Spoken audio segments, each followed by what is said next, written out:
어느 날 한 젊은이가 부처님께 찾아와서 물었습니다. 세존이시여, 어떻게 하면 큰 복을 받을 수 있습니까? 부처님은 잠시 미소를 지으시며 답하셨습니다.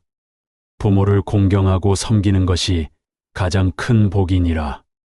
오늘은 부처님이 강조하신 효도의 참된 의미와 그 놀라운 힘에 대해 알아보겠습니다. 부처님은 효도를 단순한 도덕적 의무가 아니라 최고의 수행법이라고 말씀하셨습니다.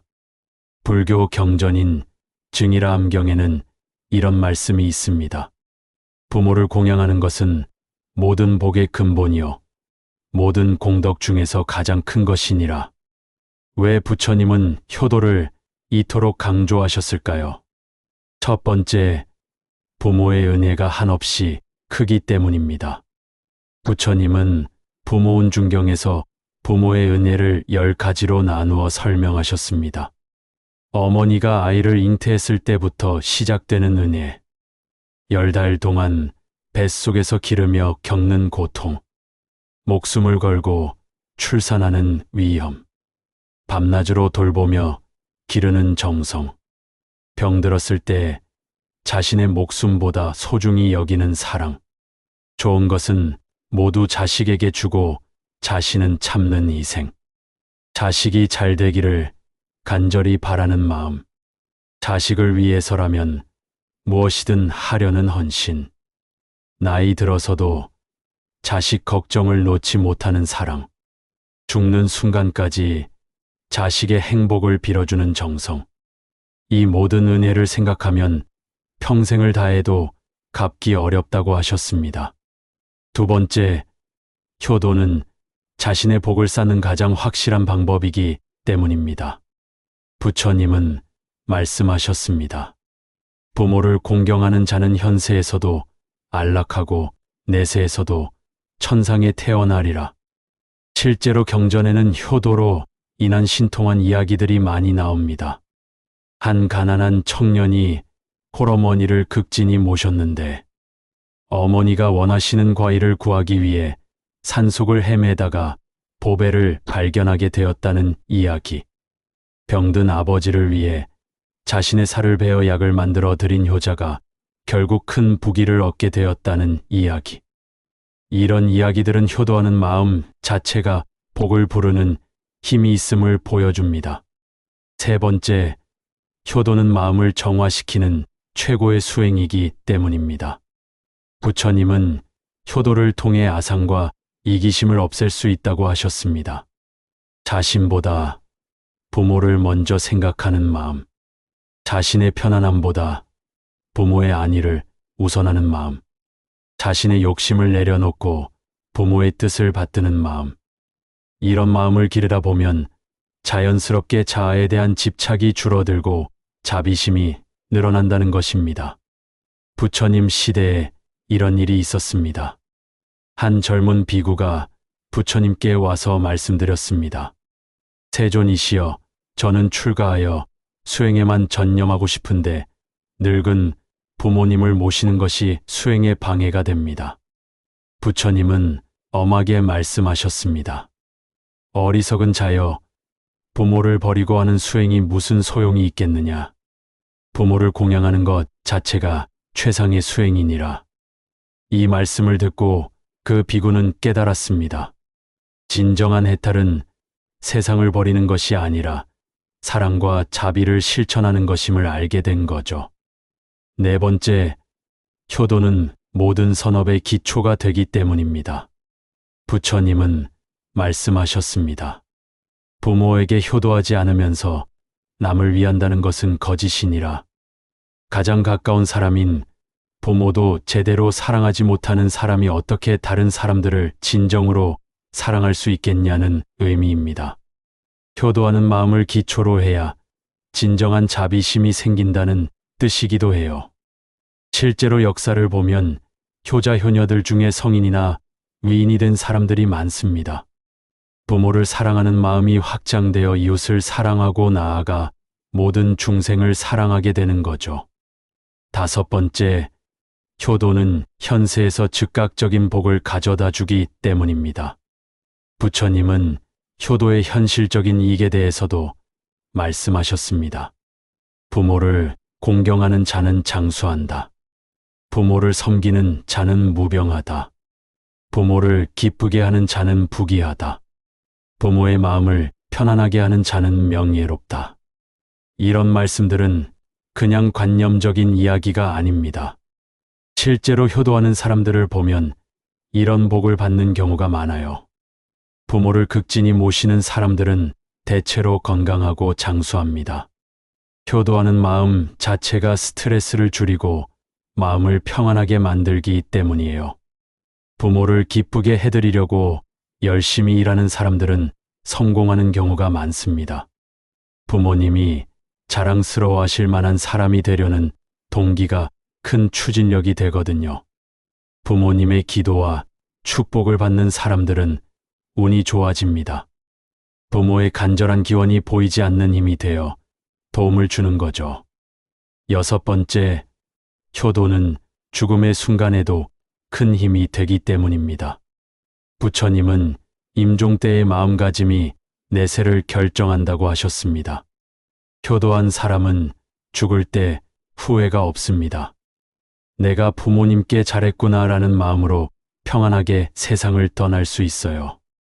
반면 불효한 사람은 죽을 때 큰 괴로움을 겪습니다. 부모님께 못다한 일들이 후회가 되어 마음을 괴롭히거든요.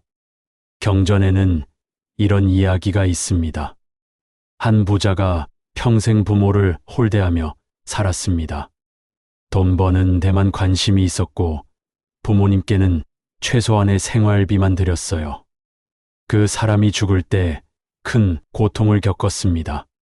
부모님께 잘못한 일들이 모두 떠올라서 마음이 편치 않았거든요. 결국 나쁜 곳에 태어났다고 합니다. 반대로 가난하지만 부모를 극진히 모신 사람은 죽을 때 평안했습니다. 나는 비록 가난했지만 부모님께만은 정성을 다했다는 마음으로 세상을 떠났어요. 그 결과 좋은 곳에 태어나 복을 누리게 되었다고 합니다. 그렇다면 어떻게 해야 진정한 효도를 할 수 있을까요? 부처님은 효도의 구체적인 방법에 대해서도 자세히 말씀해 주셨습니다. 첫 번째, 물질적인 공양을 게을리 하지 말라. 부모님이 필요로 하시는 것들을 정성껏 준비해 드리는 것입니다. 맛있는 음식, 따뜻한 옷, 편안한 집. 이런 것들을 부모님께 먼저 드리고 자신은 나중에 생각해야 합니다. 하지만 단순히 돈만 주는 것이 효도는 아닙니다. 마음과 정성이 담겨야 진짜 효도가 되는 거예요. 두 번째, 몸으로 섬기는 것을 소홀히 하지 말라. 직접 부모님을 모시고 돌보는 것입니다. 아프실 때 곁에서 간병하고, 외로우실 때 함께 시간을 보내고, 불편하실 때 도움을 드리는 것.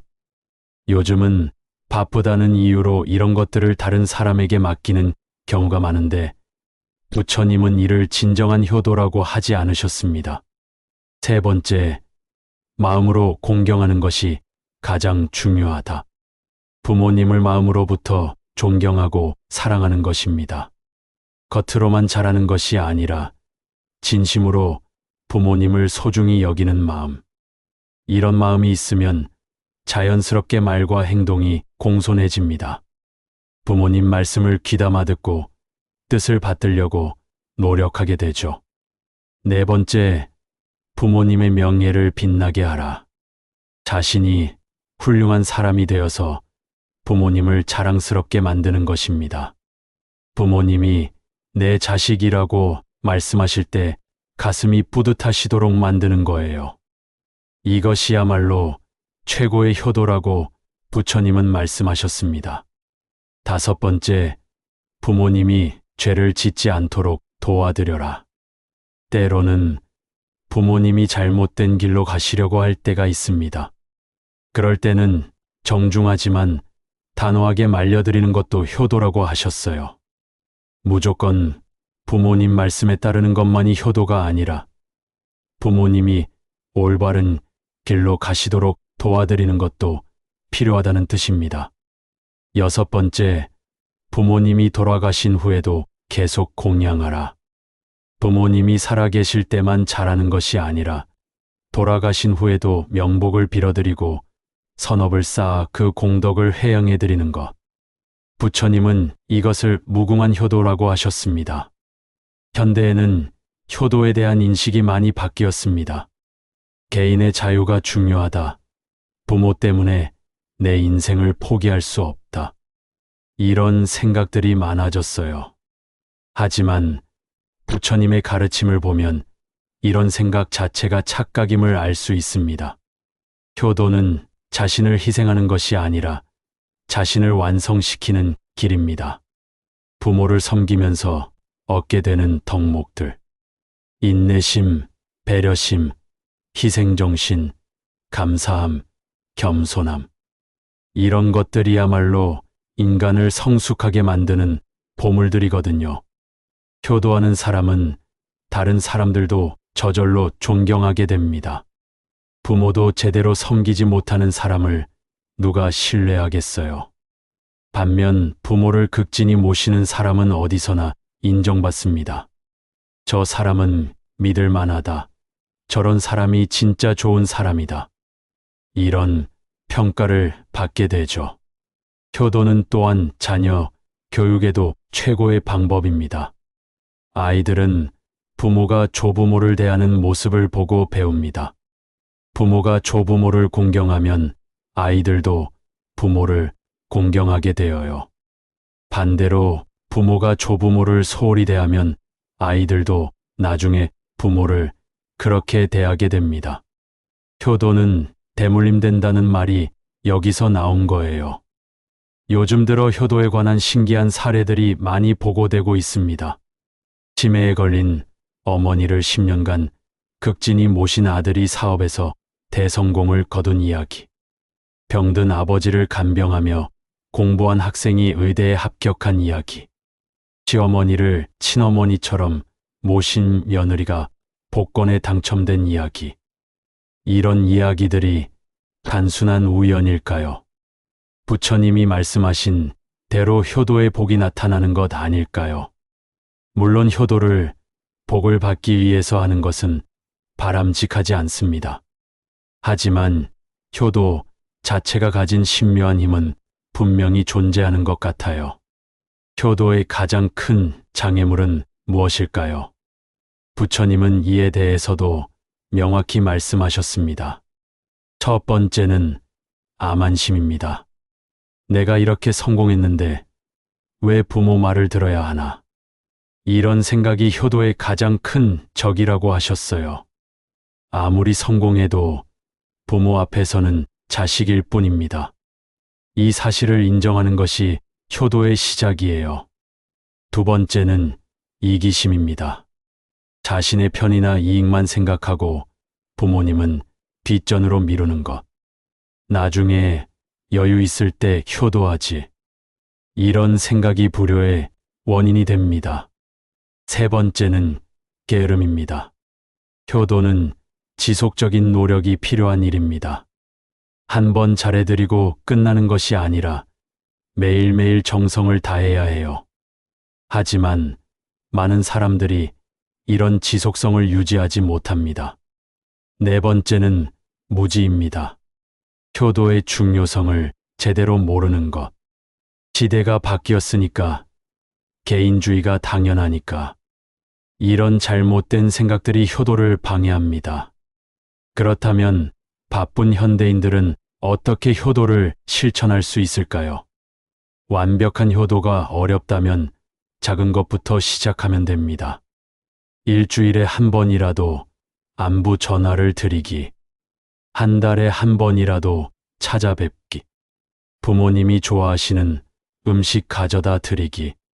함께 시간 보내며 말상대가 되어드리기. 이런 작은 일들도 부모님께는 큰 기쁨이 됩니다. 중요한 것은 마음가짐입니다. 진심으로 부모님을 사랑하고 감사하는 마음.